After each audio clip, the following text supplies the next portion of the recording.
Namaste. Welcome to the Festival of Bharat. My name is Abhishek and I'll be your host today. Today I have a very special guest with us. His name is Akhilesh Reddy Chopra. He started his own YouTube channel called Chai Chats, and he's here to talk about his journey and what led to him starting his channel. So without further ado, let me introduce Akhilesh ji. Namaste, Akhilesh ji. Welcome to the show. Namaste, Abhishek ji. Thank you so much for having me. It's an honor. It's a pleasure having you on the show as well. I hope you're doing well. And so, first, let's start with talking a little bit about your background, right? So, what is your background, and how did you start on this journey of starting Chai Chats? What led you to it? Yeah, that's a great question. Hello everyone. I'm Akhilesh Reddy Chopra. I was born in Vancouver, British Columbia, in Canada. And growing up, for me, I guess I have to rewind it back to my story of how I first connected with Sanatana Dharma and the journey back towards my roots. Because I think that's quite central um, in relaying out how I began Chai Chats. And so essentially, I think the story of being part of a diaspora is, I would say, relatable to a lot of us Hindu or Sanatan folk, dharmic folk in North America, which is, where I'm situated. Um, and I think it's critical to understand some of the core attitudes or approaches to life that we're surrounded by in the West. Being part of growing up with dual identities where, on one hand, I am a Hindu, I am a Sanatan, I'm also South Asian, I'm brown skinned, I'm an engineer. And then, with my sexuality, I also identify as a gay man. And so with these interplays of different identities, there also is a set of expectations that we have in living up to identity in general. And I think there's a reason why, of course, there are identities that exist because it allows us to find communities for people, to empathize, to relate, to develop your set of values, etc., etc. But at the same time, I think by living so closely to our identities, it creates a gap between knowing what our true selves are and what that feels like beyond all of these set of identities. Because I think a reason why we see a lot of stress and anxiety, especially for myself, was because I felt like I had to live up so closely to these expectations. And that creates stress and that creates anxiety.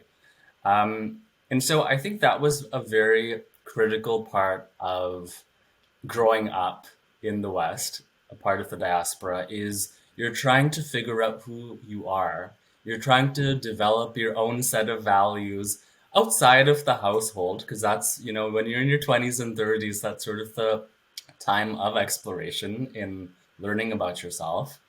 And then I think another layer that added to that was also, um, you know, coming to terms or having that realization that I was or that I am gay.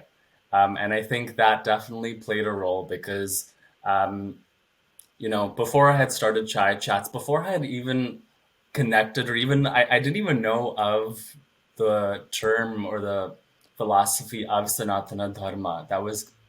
I had no idea it even existed apart from Hinduism.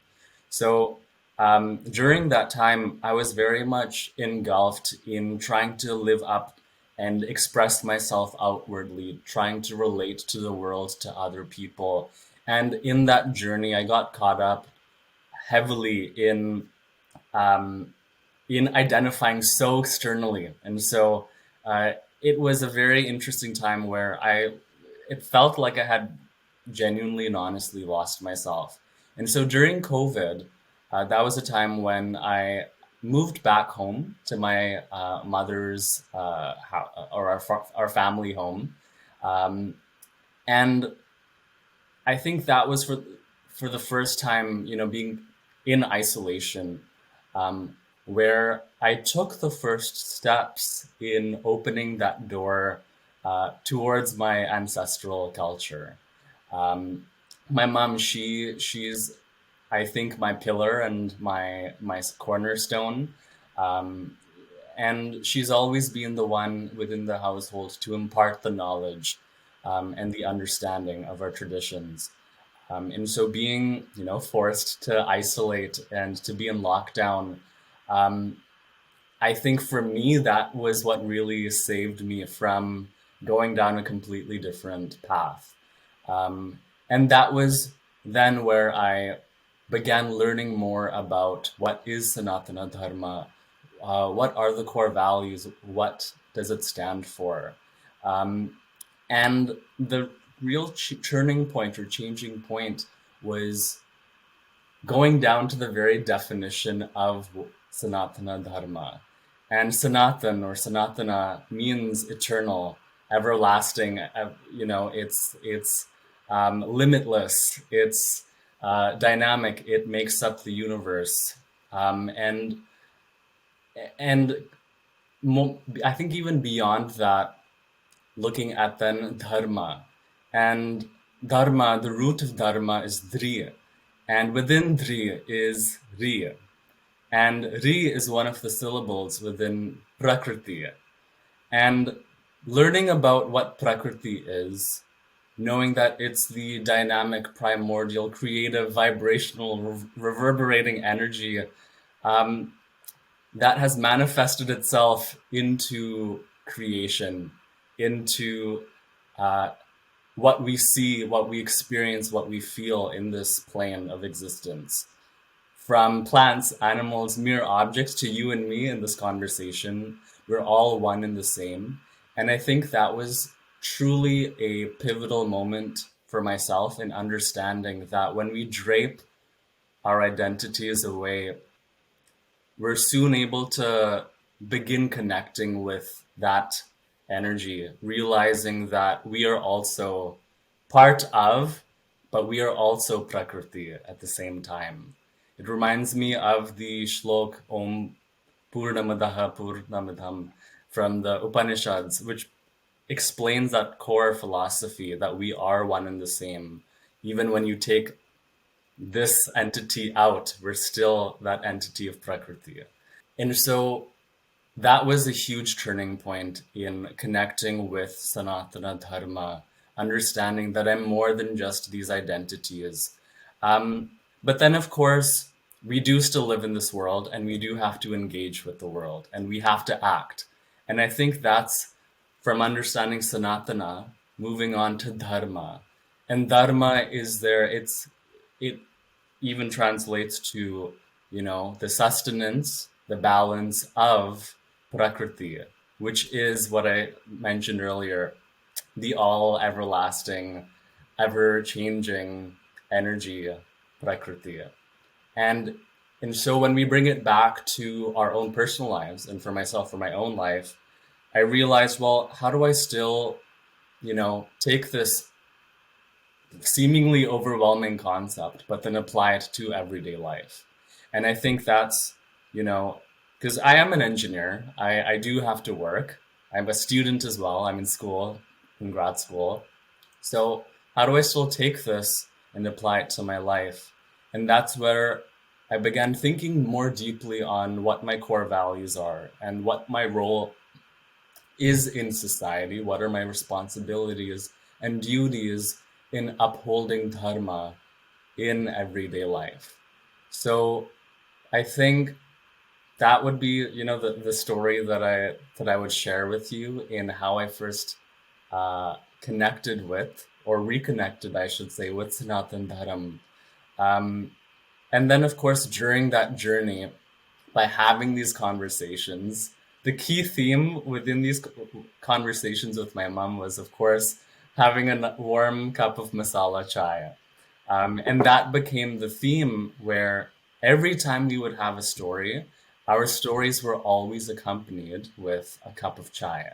And hence, that's how chai chats came to be, conversations with a cup of chai. And in that journey, my mom, she comes from Punjab and then Mumbai, settling in Mumbai. And then my dad is from Hyderabad in the south. So growing up, I had, these two visions of what it meant to be Indian or Hindu. But as we know it, India is vast with, thousands of languages, of cultures, of traditions, of stories, and of people. And so while Chai Chats is a platform where I get to sit with people one to one and discuss their own cultural journey, what their traditions are, and hopefully have people learn about, take something from these conversations. In the same light, it's a way for me to also dig deeper into my own culture and view it from the lens of all the different people that I speak to and connect with. And so I would say that is how Chai Chat started, and it's just been such a blessing of a journey. Oh, And yeah. that's an amazing story. So I really like how you talked about Prakriti and Dharma, and it shows kind of a level of understanding, that's beyond kind of what we're taught as kids about Hinduism. It's so much more, it's so much deeper, and a lot of times we miss that. So I think I like that you share that, and also I like how you talk about, we're all the same, but yet we kind of, there's still diversity, and we're going to talk a little bit more about that. So like, and diversity is not just, language or kind of things like that. It's also, sexual orientation. It's your sort of the customs that you do, and everything is an expression of the divine the same way. So it's all that diversity, even though it's oneness, it also expresses itself in many different ways. So that's what I find really cool. So thank you for sharing that. Now, what can you say with this new generation of Hindus? Are we a little more vocal than you would say our parents and our grandparents? And could you talk a little bit about that? Maybe you discovered that while doing chai chats. Yeah, that's a wonderful question. I had another conversation about this earlier about, you know, at least for me, I've definitely seen a huge wave of youth connect back with their ancestral roots in Sanatan Dharma. And so I definitely agree with the question itself. And I think there's a number of reasons for it. I think one on a more innate level is, you know, as youth, when we're in our 20s and 30s, as young adults, we're also on that journey of discovering what our own values are, of who we are, where we come from. We're questioning, we're experiencing, we're exploring. So I think it's also part of the natural process where we soon start to slightly diverge from what tell us and what knowledge our elders impart on us. I think that's just on a human level or on a psychological level, that's sort of a natural process of developing one's own values.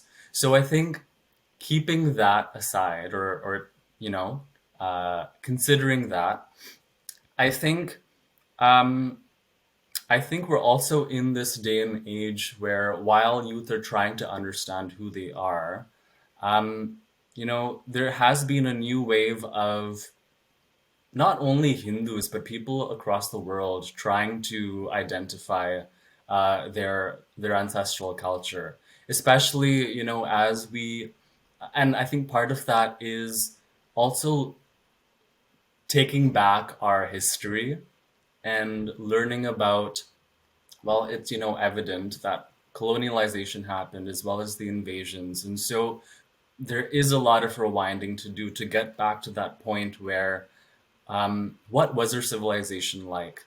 And what were their values? And what were their customs and their traditions and philosophies and just way of life, way of living? And I think I've seen more and more youth go back and rewind and rewind and rewind in an effort to understand where they come from and who their ancestors were. And so I think that's very critical to the exploration of the self, especially for us youth. And I've seen more youth bring that up in conversation. Um, I think for so long, we've also been we've been regurgitating what the West has had to say about our own culture. I think a prime example of that is even yoga. Walking in Vancouver where I live, there's a yoga studio for every block, maybe two or three yoga studios, right? And while yoga has changed so many people across the world, it's evolved and evolved and evolved in the same way our culture in the West has evolved and evolved and evolved to a point where it feels like it's also dissolving. And I think we're starting to realize that if it's, if it's us at the end of the day that has to um, bring that back to learn our history, to know our knowledge, to understand that at least for myself, every question that I ever had, when you go within and when you go into our civilization and our culture, you realize that all of those questions can be answered. Because the misnomer, Sanatana Dharma is just a religion is in fact not true. It was our way of life. And so within that, and as you mentioned, how Prakriti manifests itself into the infinite ways of being and living, then I think youth are realizing that there's a path for each and every one of them. Whether you're an engineer, then you look back and you see our temples and how they were constructed, the materials that were used. I'm a materials engineer. If you're an artist, you go to the Natya Shastra. If you're in finance or economics, we also have texts on how to in a dharmic way earn income. So literally everything that there is in existence, when you go back, there is this vast knowledge. And so that's, I think, critical in just seeing how beautiful our tradition is, more than just with the customs and the festivals and the traditions, but how it's so applicable to our everyday lives. And I think that's why we're seeing more youth become attracted and having their own desire, apart from what their parents are telling them, but taking their own initiative to connect back with Sanatan Dharma. Oh, that's amazing to hear. I think another thing too is, which is interesting, we can't blame our parents and grandparents because I think Of for course. a huge thing that for a lot of time they were just trying to survive. You Yes. know what I mean? Post independence, so we can't. They did so much for us that Yeah. now we're in a position where we can be like, hey, let's reconnect to the roots. You know what I mean? That's kind of one thing I want to highlight. One We're not trying to demonize our No, no, grandparents. not at all. Of I should have prefaced that as well because I think course, yeah, it also offers us a foundation, right? I think even just yeah, going to the exactly. temple and celebrate, that's so, so critical. Um, Yeah, it's something because if you don't have that, then there's also a feeling of being lost, and that in itself is a whole other, you know, yeah. another way that it manifests itself. So I completely agree. Yeah, no. So thank you very much for sharing that. Now, speaking a little bit about family, can you talk about maybe when you were growing up, what was your relationship with Sanatana Dharma? Was it did you kind of reconnect with it later in life? Because you also talked about how during lockdown, that's when you kind of reconnected with your family a little more. And was that where it's kind of started, or was there something beforehand? And also, like when you talk about how chai is always accompanied with the story, was that something also you started during lockdown, or was that something you did growing up? Yeah. So I will say, chai with this. I think it goes back to my mom just always being that imparter of knowledge, and she herself, um, she also is on a journey of her own in connecting with the divine, her own spiritual path, because that in itself is the lifelong journey. And so everything that she is practicing and taking, she's always imparted knowledge for her kids and the family. And so I think that um, was core for us growing up, was, we definitely received teachings, of just even how to be a better person, how to, what your duties are, what your responsibilities are.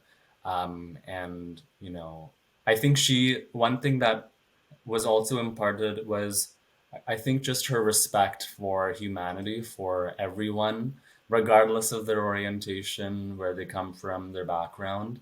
And I think that's very much representative of, um, the journey, or like just the understanding of Sanatan Dharma. And so I think that was definitely a foundation for myself in in in beginning that journey of reconnection. But in terms of, my understanding of Sanatan Dharma, I will say it did start very much later in life. I mean, growing up, we would go to the temple and we would participate, in Diwali and Holi and, the common festivals and traditions. Um, but the knowledge was lacking. The understanding of why we go to the temple, what we're doing when we're standing in front of the murti. Is it just to, ask, please, Ma Saraswati, help me pass this exam, or is there something beyond that? Um, and so, because of that uh, lack of understanding, I think that was why it was so quick for me to disconnect and dissociate. And then I think an extra layer is also um, not having the representation or seeing enough people around me step into their pride for their culture. Um, Right. and so I think as a result of that, um, it's taken me a very long time to come back. But I will say it was a foundation, because if I didn't have that, then, I don't think I would be here with you having this conversation. I think I would be at a very different place. So while, there was that lack of knowledge and understanding, I still had something to begin with and continue forward. And so when I went back to my home during lockdown, um, I had a very surface level grasp of what Hinduism is, in terms of having universal respect, also in terms of how we have millions of gods and goddesses, and how that's a manifestation of the divine, and that's how we form relationships with with the way the divine manifests itself. Um, and so that was really key for me to step inwards and begin that journey. So it did begin during lockdown. So I will say I am very new to this lifelong journey of connecting with Sanatan Dharma. But I've learned so much, and it has been extremely transformational, because if not, I wouldn't be having this conversation. So thanks for asking that That's question. awesome.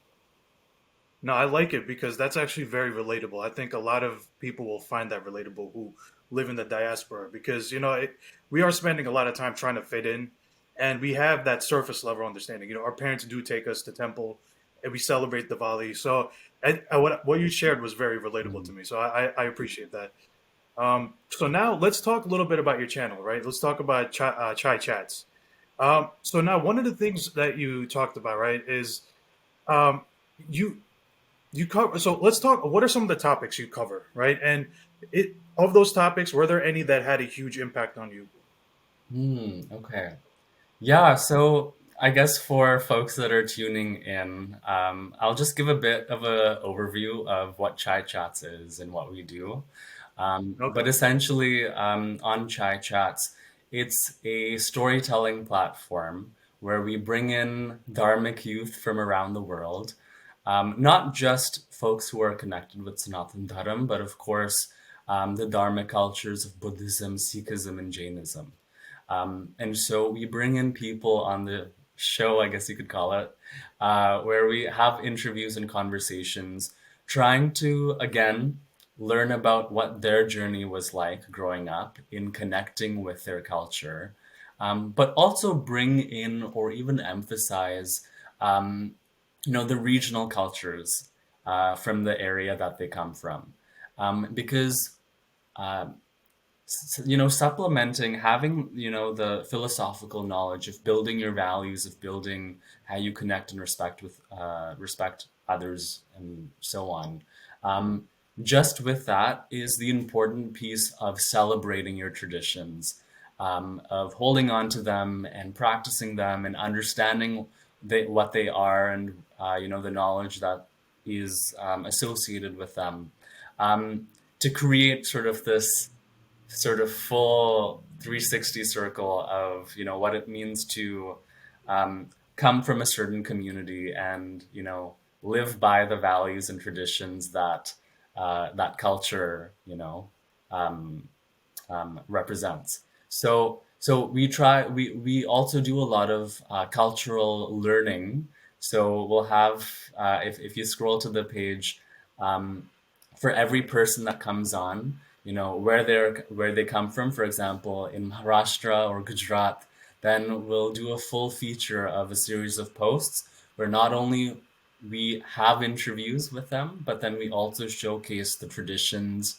the handicrafts, the arts, the performances, theater, um, any sort of custom or tradition that's associated with that region that they come from in India or even abroad, even for folks in the United States, folks who also come from other religious backgrounds but find their way in Hinduism or the Dharmic cultures. So it's not just centered in the Indic regions, but it's, again, because Dharma doesn't necessarily have, it's not tied down to a specific region. It has its origins in a specific region, but it's a universal understanding.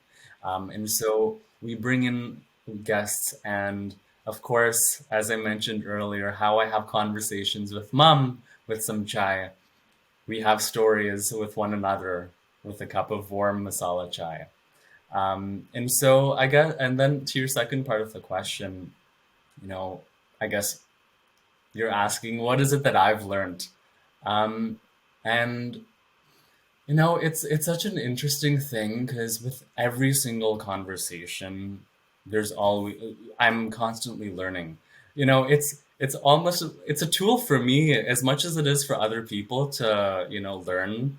It's the exact same for myself because, again, I only had sort of a limited, I don't want to say limited, but I only had one particular view of my parents and where they come from, right? But, having guests from Gujarat, from, Bangladesh, from Maharashtra, from Kerala, Karnataka, um, it's I wouldn't have ever truly, like, unless maybe if I happened to meet certain people along my journey of just day-to-day life, I wouldn't have otherwise have those kinds of conversations with people. So I think just in general, learning about their own customs and traditions. In my household, we never, for example, necessarily like practiced or celebrated Navratri. But then when I had a conversation with Dhruv from Gujarat, he explained also, what it means to do Garba, what Garba means, dancing in a circle around, Devi Shakti, and how that represents sort of the womb and then the dance of life, and how that energy just expands outwards.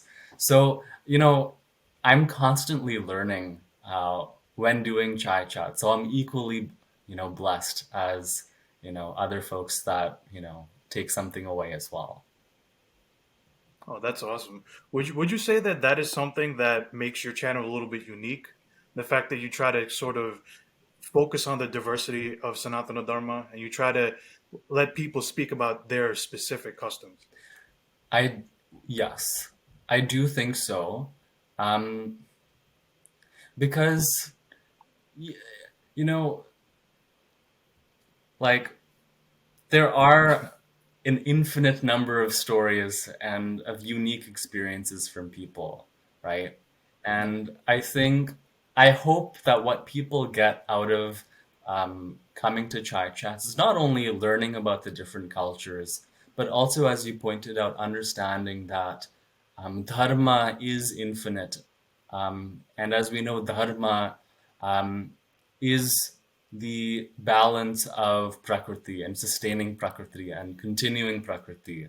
And so, how I see it is every person that comes on, every story is also one such manifestation of prakriti.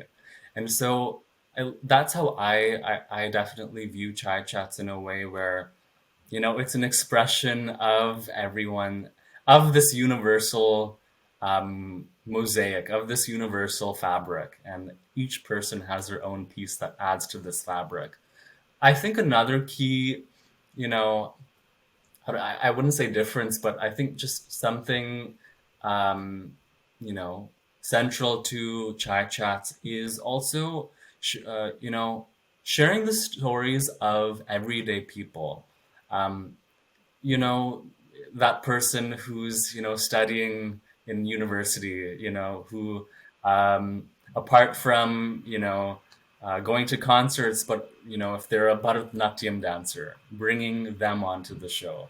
Or if, someone else is an artist and I see, a beautiful painting behind you, someone who connects with their culture through art, having them on the show. So I think just bringing in the everyday person, um, and showing people that you know what we see online, we see media, friends, and we see celebrities, and you know, um, in the West, we tend to think, or we tend to draw inspiration from people that have status, from people that are recognized.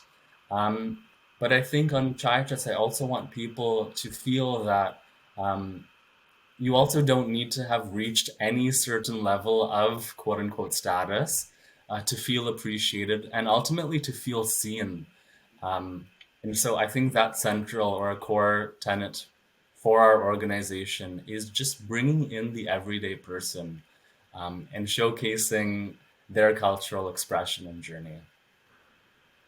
Yeah, that's beautiful because it's kind of like, yeah, I think we do kind of live in an era where we kind of worship celebrities a little too much, and yeah, I think we kind of don't realize the value of the everyday work. The jobs we do every day, we don't necessarily see what the value in it, but we're all important. We all got a part to play in society, so I like that a lot. Also, thank you for pointing out the painting that my mom made that, Oh, so I want to wow. give her some That's, credit. Yeah, that's very, very beautiful. Very beautiful. thank you. I appreciate it. Uh, so actually, so we spoke about diversity. One of the things too is the way people make chai itself is very diverse. Different parts of India, people make chai different ways. So I guess my question is, how do you make your chai?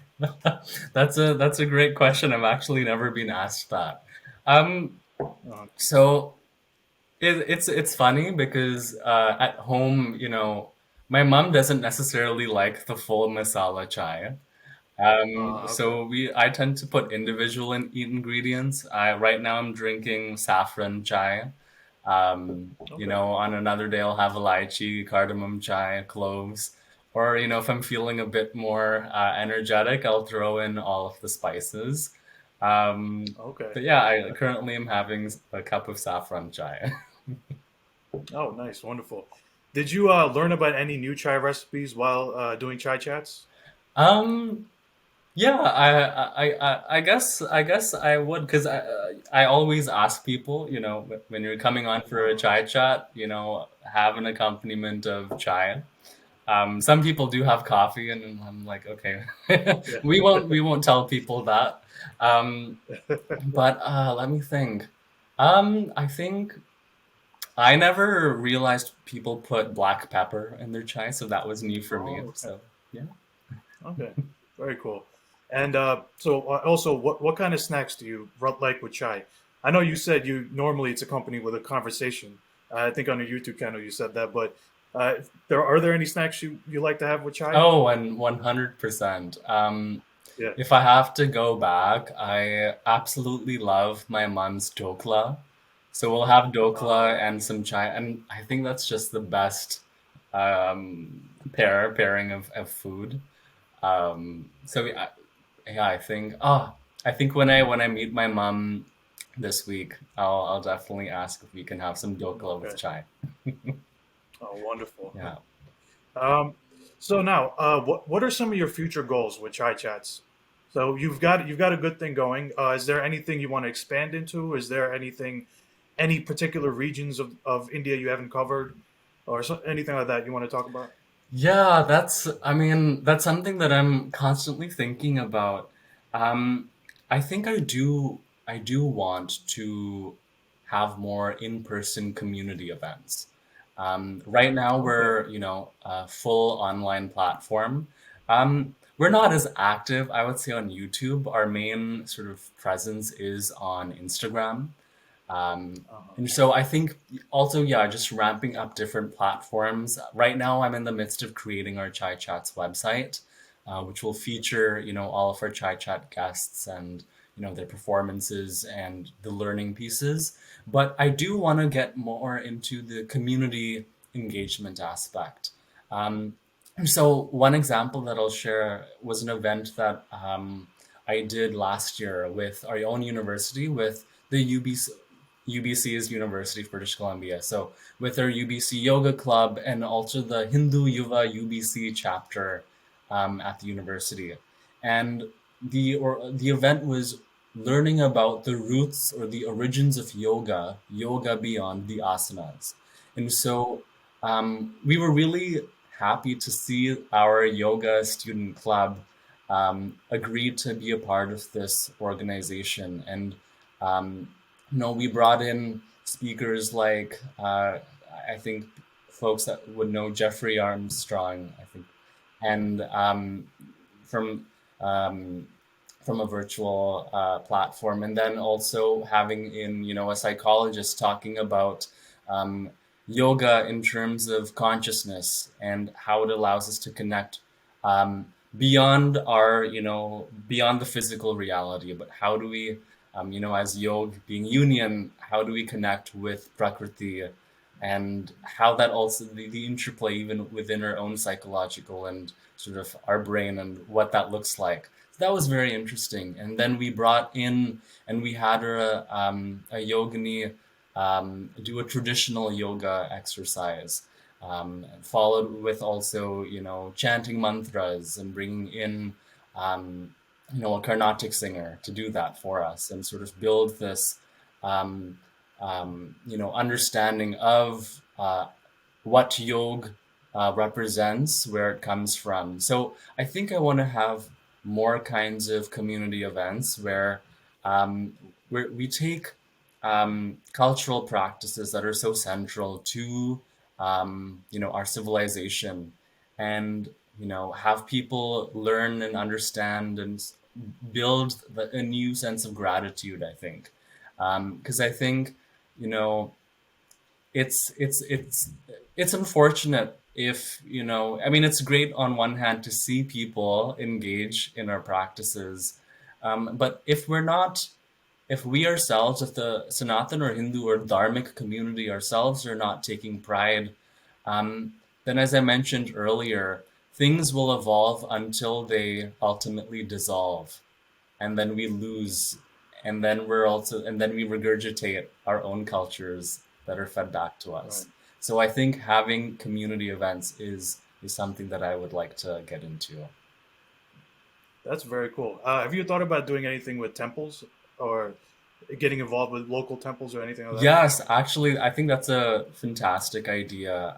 We have our, Burnaby ISKCON temple, and I think the Hindu Yuva, they invited them to do a bhajan and sort of lead a puja. And so I think that's also as, important in, how I realized that going to a temple is more than just asking for Mm, things right. from Bhagwan and Bhagavati. So um, I I think that's a great idea, and I'd like to incorporate more of building ultimately the understanding of our traditions, why we do them, and then of course practice them with the community.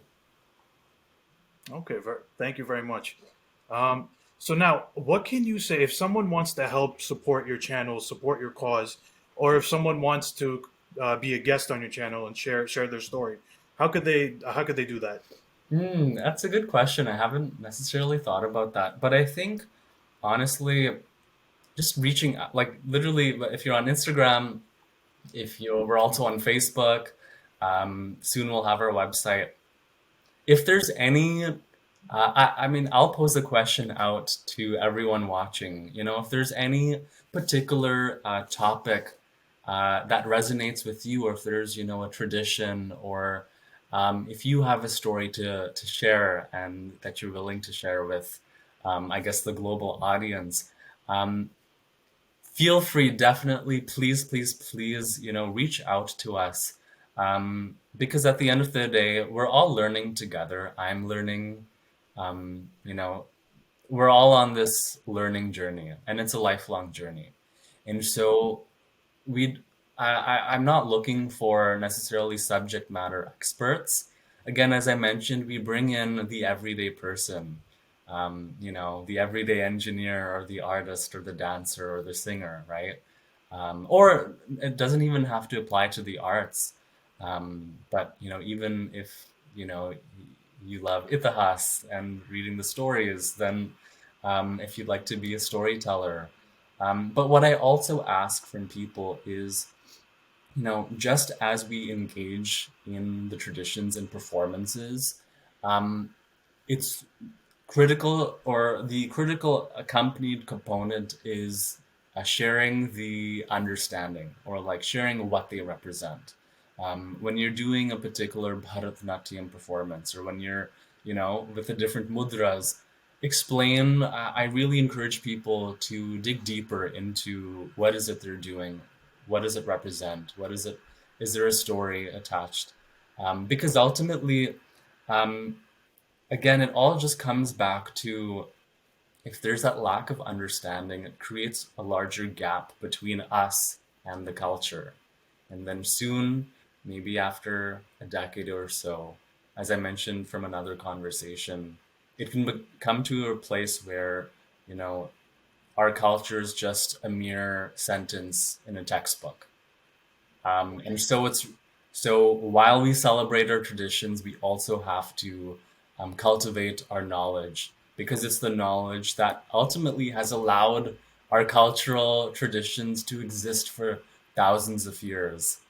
Um, because while, you know, while we celebrate, and of course there's an aspect of having fun, you know, our traditions are so colorful, tasteful, delicious, vibrant, but at the same time it's also accompanied with knowledge, with understanding, you know, with all of that to continue, so that next year we can also come back and, you know, do Garba with our friends and family, because that also, you know, it motivates us, but we need to have that knowledge and understanding.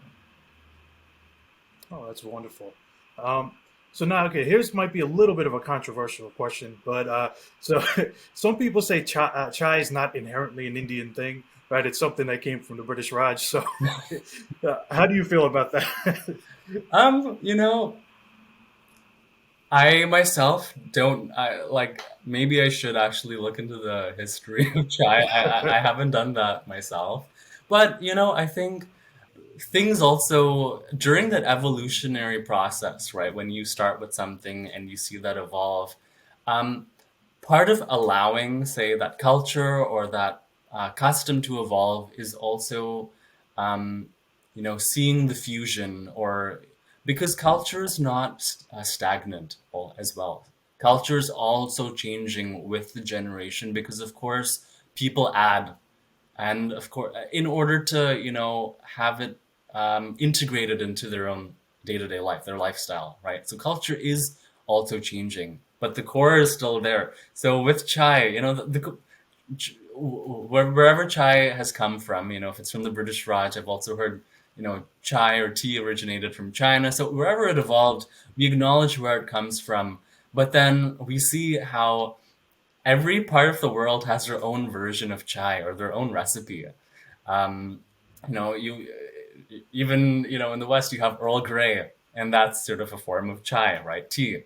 So each culture has their own version, and I think um, I also like to apply it to the other example of um, Hinduism. It's not just seen in India, but it's seen all over the world.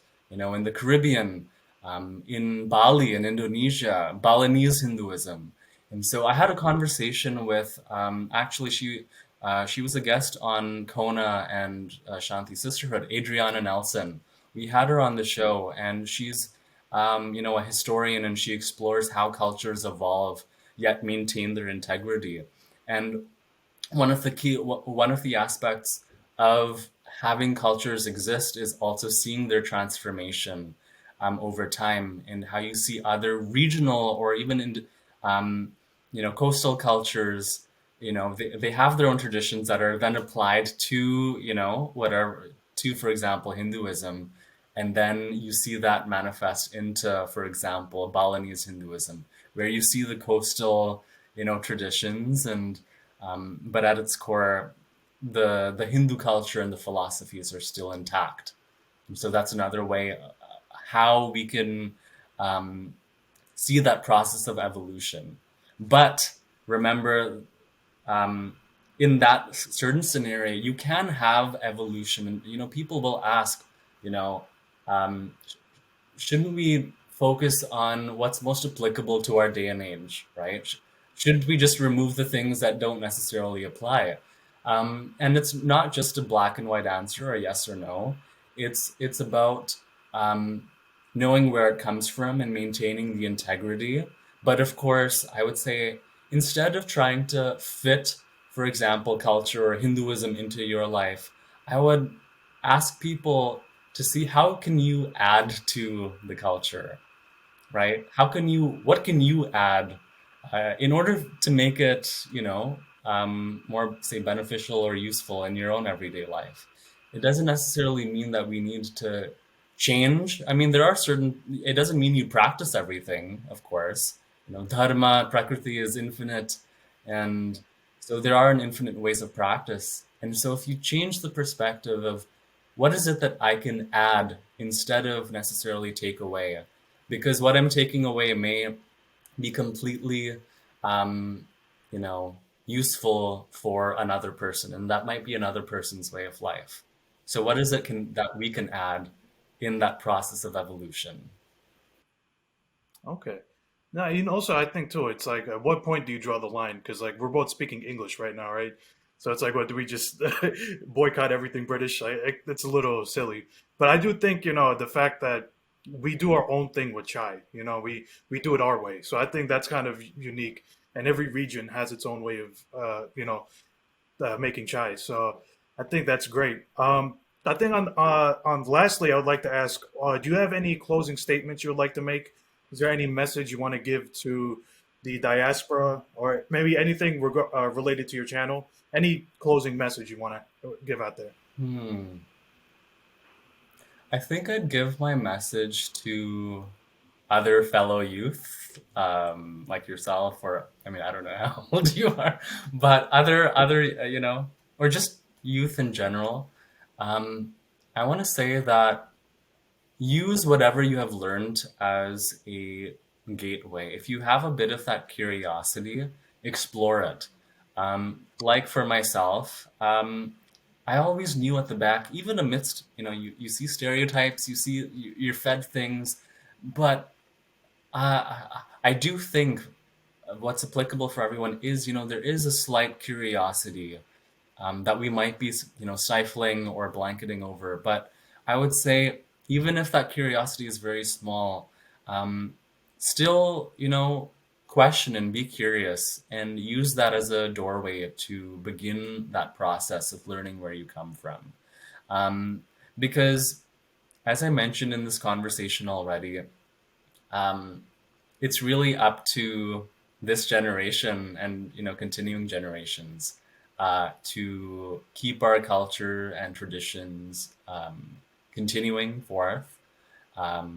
And with that, though, cultivating the knowledge. So going back into history, you know, for every occupation that exists, there's some form or a relatability back with our ancient culture.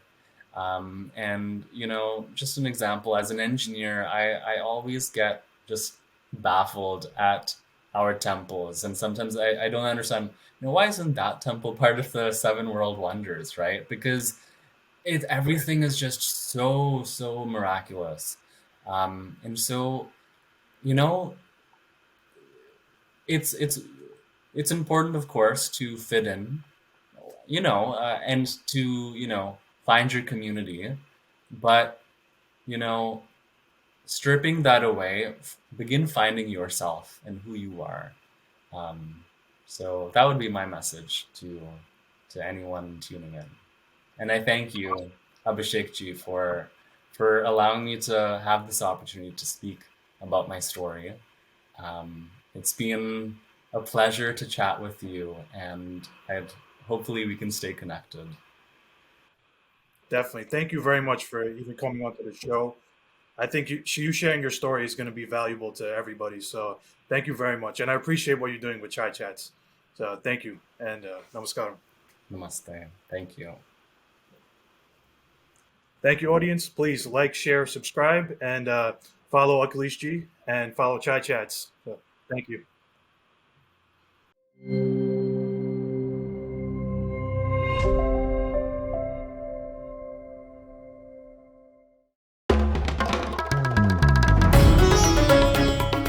Namaste. We hope you enjoyed this Chitti Media content. Please remember to subscribe to us and switch on the notifications for this channel. For our other social media links, more content, and to support our work, please visit citti.net.